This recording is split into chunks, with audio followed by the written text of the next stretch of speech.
तो अगर आप अपने वजन को बढ़ाना चाहते हैं तो जो पहला स्टेप है वो है आपके इंसुलिन को बढ़ाना। तो अगर आप अपने इस बेस लेवल इंसुलिन को मेंटेन करना चाहते हैं तो बेस लेवल इंसुलिन को मेंटेन करने की आपको लॉन्ग एक्टिंग इंसुलिन की जरूरत पड़ेगी।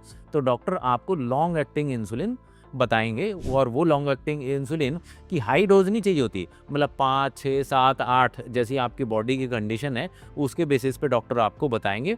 और ये दिन में एक बार भी हो सकता है कि सुबह ही आपने 5-6 यूनिट लगा लिया, या डॉक्टर आपको 2 बार भी सजेस्ट कर सकते हैं। तो आपको लॉन्ग एक्टिंग इंसुलिन की जरूरत पड़ेगी, वो आपका बेस इंसुलिन लेवल बढ़ाएगा। दूसरा वो ये है कि आपकी जो इंसुलिन डिमांड है वो कम होनी चाहिए।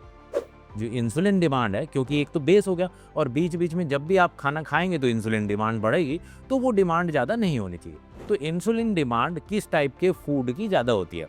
तो इंसुलिन डिमांड जो ज़्यादा होती है, जिसका कार्बोहाइड्रेट कंटेंट ज़्यादा है उसकी डिमांड सबसे ज़्यादा होगी इंसुलिन डिमांड। इसका मतलब ऐसा फूड जिसका ग्लूकोज लोड ज़्यादा है उसकी इंसुलिन डिमांड ज़्यादा होगी, और ऐसा फूड जिसका ग्लूकोज लोड कम है, जिसमें प्रोटीन अच्छा है, जिसमें फैट मॉडरेट क्वांटिटी में, तो इस टाइप के जो फूड हैं वो आपको वजन बढ़ाने में हेल्प करेंगे।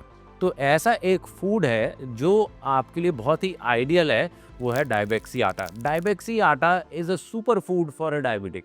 क्यों? क्योंकि इसका ग्लूकोज लोड एकदम कम है, 80% कम है। जो नॉर्मल कोई भी आप आटा लेंगे उससे 80% कम है, और इसमें 40% प्रोटीन है। क्यों? आपको प्रोटीन की ज़रूरत पड़ेगी। तो प्रोटीन की कितनी ज़रूरत पड़ेगी वो हर एक इंडिविजुअल पे डिपेंड कर सकता है कि कितनी उसकी रिक्वायरमेंट है। तो अगर आप डायबेक्सी आटा ऐड करते हैं तो आपकी बहुत सारी प्रोटीन रिक्वायरमेंट पूरी हो जाती है। इसमें एक पॉइंट और आपको ध्यान रखना है कि जो इंसुलिन डिमांड है उसको कम रखने के लिए फ्रीक्वेंसी, या ये कहें कि एपिसोड ऑफ ईटिंग आपकी कम होनी चाहिए। जितना एपिसोड ऑफ ईटिंग कम होगा उतनी इंसुलिन डिमांड कम रहेगी, और इंसुलिन डिमांड कम रहेगी तो इसका मतलब आपको बेस लेवल जो इंसुलिन है वो मेंटेन करने में मदद मिलेगी। अगर बेस आप लेवल मेंटेन कर पाएंगे तो आपका वजन जो है बढ़ना शुरू हो जाएगा, चाहे कैलोरीज आप कम भी ले रहे हो। मतलब कि अगर आप 1000-1200 कैलोरी खाएंगे तब भी आपका वेट गेन होना शुरू हो जाएगा, अगर आपका इंसुलिन लेवल ठीक मेंटेन हो रहा है बॉडी में। तो और तीसरा तरीका क्या है कि अब हमें मसल बिल्ड करना है, क्योंकि मसल लॉस हो गया, बॉडी एकदम हड्डी हड्डी दिख रहा है, तो वो दिखेगा कैसे?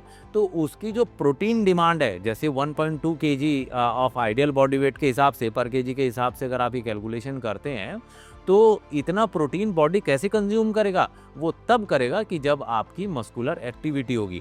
तो आपको थोड़ा फिजिकल एक्टिविटी बढ़ाना है जिससे मसल स्ट्रेंथनिंग हो।